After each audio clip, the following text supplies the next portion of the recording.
Governor Otter lays out his plan for Idaho's future. Thanks for joining and watching here at KBOI 2 News. First at 4, I'm Brent Hunsaker. And I'm Natalie Hurst. Much of the governor's State of the State address focused on Idaho's education system.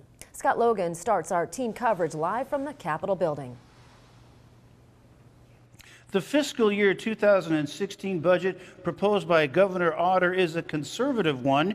It proposes a 5.2% increase in overall spending, and that's less than the projected growth of the economy. But the governor's budget also proposes a big increase in money for public education. It would provide for a 7.4% increase in public schools funding. That's almost $60 million more than we allotted for schools during the Great Recession, when the Great Recession began in 2009.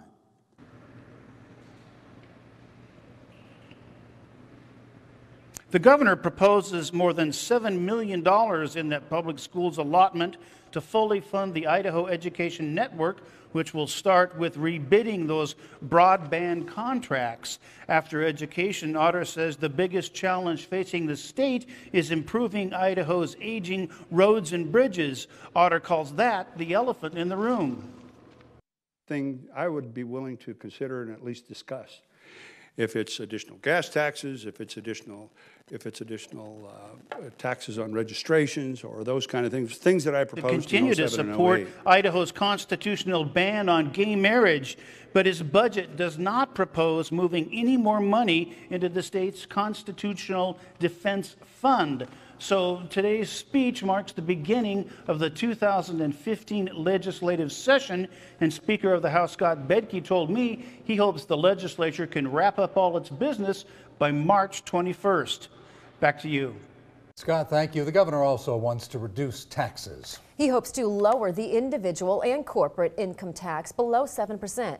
It is currently 7.4%. Otter says he also wants to completely eliminate personal property tax. He says his plan would affect 44% of taxpayers this year. Well, several members of the state Senate and the House say the governor is on the right track. And what was most important for them? Eric Gonzalez tells us what they're saying as he continues our team coverage. For the most part, both Republicans and Democrat lawmakers say the governor touched on the most important topics to Idahoans, like reducing taxes and spending more on education. I thought that this was one of the best speeches that Governor Otter has made. Still, Democrats didn't back the governor on all topics. I would have liked to have been a little more assertive and definitive on transportation, the same way with Medicaid funding. And I do think that we should not waste money pursuing discrimination against our gay and Idaho citizens. While Democrats would have liked to hear more about state job growth, they were happy that the governor was talking about adding more to education. $60 million enough, do you think, for education? Well, I would like to see more, but given where we've come from, it is an increasement, and it is bringing us back to old level.